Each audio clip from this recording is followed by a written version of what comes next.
Hello students. Last 12th में physics में आपका टॉपिक है आज समांतर प्लेट संधारित्र की धारिता। समांतर प्लेट समांतर का मतलब आमने सामने जब दो प्लेट रखी जाती हैं तो वो समांतर प्लेट कहलाती हैं। समांतर प्लेट संधारित्र हैं। संधारित्र टॉपिक मैंने आपको समझाया था, इस पर आधारित सवाल भी कराए थे पिछली वीडियो में। ठीक है, आज है समांतर प्लेट संधारित्र की धारिता। इस संधारित्र में धातु की दो आयताकार एक ही आकार की दो प्लेटें होती हैं। दो जैसे हमारे पास एक्स और वाई, ये एक प्लेट है एक्स और ये वाई दूसरी प्लेट है। ठीक है, जो एक दूसरे के आमने सामने रखी हैं, मतलब आमने समांतर में ना आमने सामने होती हैं। समांतर के बारे में आप लोगों को पढ़ा है मैथ में भी, जो कभी सीध में रखी होती है, बिल्कुल इक्वी डिस्टेंस, दूरियाँ बिल्कुल बराबर हों, जो एक दूसरे के आमने सामने रखी हैं। माना लिखेंगे एक्स, जैसे चित्र बनाया है वैसे माना एक्स और वाई तथा वाई दो समांतर प्लेट संधारित्र हैं जिनके बीच की दूरी डी है। और इसको पहले यहाँ से देखो प्लस क्यू आवेश तथा प्रत्येक प्लेट का क्षेत्रफल जो है ए है। इसका भी क्षेत्रफल ए है, इसका भी क्षेत्रफल ए है। ठीक है, पहले जो चीज़ दिया है उसको लिख लेते हैं। और दोनों प्लेटों के बीच परावैद्युत माध्यम जो ये भरा है ये के है। ठीक, तो जब इस प्लेट पहले वाली प्लेट एक्स को प्लस क्यू आवेश दिया जाता है, प्लस क्यू आवेश दिया जाता है तो प्रेरण द्वारा जैसे मैंने कहा इसको प्लस क्यू आवेश दिया जाता है तो प्रेरण द्वारा इस पर माइनस आवेश आ जाता है स्वतः ही। अपोजिट चार्ज इसकी अंदर वाली सतह पर, जैसे यहाँ पर इसको प्लस दिया तो यहाँ पर माइनस आ जाएगा। ठीक, प्रेरण द्वारा। और ये बाहर आकर के प्लस हो जाएगा, बाहरी सतह पर प्लस हो जाएगा और ये प्लस होकर के ये जो सैंपल है पृथ्वी पर चले जाता है। ठीक है, यही हमने यहाँ पर लिखा है। देखिए, जब प्लेट एक्स को प्लस क्यू आवेश दिया जाता है तो प्रेरण द्वारा उसके सामने वाली प्लेट वाई के भीतरी तल पर माइनस क्यू आवेश उत्पन्न हो जाता है तथा वाई प्लेट के बाहरी तल पर प्लस क्यू आवेश पृथ्वी पर चला जाता है। और दोनों प्लेटों के आवेश का पृष्ठ घनत्व, इससे पहले टॉपिक में हमने आवेश का पृष्ठ घनत्व के बारे में बताया था जब गॉस में पढ़ रहे थे। तो आवेश का पृष्ठ घनत्व को सिग्मा से दर्शाता है। सिग्मा बराबर होता है क्यू अपॉन है। ये एक समीकरण हो गई। प्लेटों के मध्य विद्युत क्षेत्र की तीव्रता का सूत्र ई बराबर होता है सिग्मा अपॉन एप्सिलॉन जीरो के।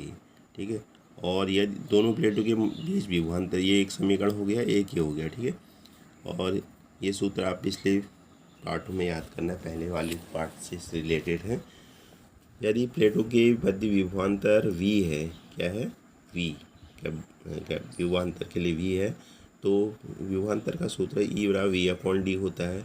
अब समीकरण 1 और 2 से देखो, समीकरण 1 और 2 की तुलना कर लेंगे।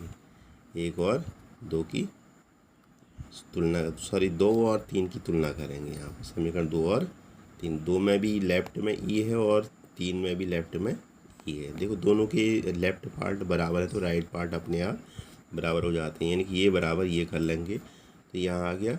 ठीक है, वी, और यहाँ से हमने वी की वैल्यू निकालनी है, यहाँ से हमने वी की वैल्यू निकालनी है तो वी बराबर हो जाएगा, ये डी इधर चले जाएगा, ये आ जाएगा। और यहाँ से हम समीकरण 1 से सिग्मा की वैल्यू भी रख देंगे, क्यू अपॉन है यहाँ पर अगले स्टेप में। ठीक है, यहाँ से लिखेंगे समीकरण 1 से इसको नंबर 4 रख लेंगे।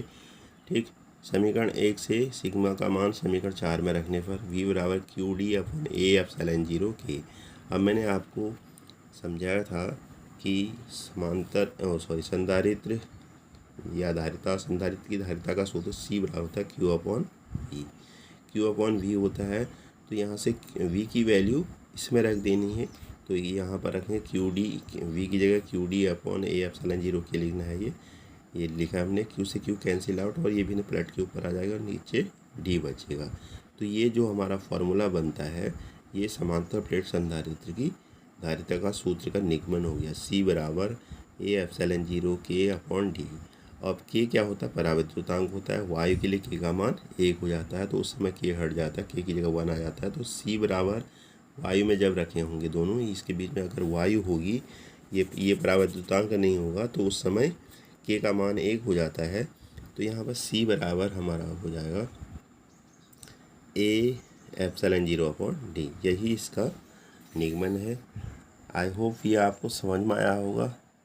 इसको अच्छी ढंग से आप लोग समझिए। दो सूत्र आपको शुरुआत में याद करने हैं, पहले पार्ट से रिलेटेड हैं। इनकी हमने क्या है, ये और ये, ठीक है, ये 3 सूत्र हैं। इनको हमने कंपैरिजन करा, ठीक। यहाँ से हमने v की वैल्यू निकाली, फिर v की वैल्यू निकाल के उसको समीकरण रख दिया, फिर c को संधारित्र के सूत्र में रख देना है। तो बहुत इजी है।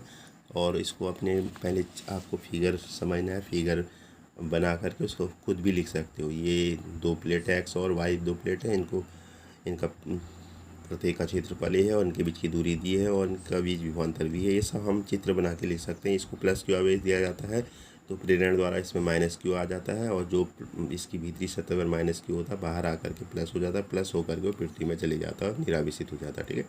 उसके बाद हमें ये इक्वेशन करके ड्राइव कर देना है, ठीक है। आई होप ये समझ में आया होगा आपको। Thank you for watching.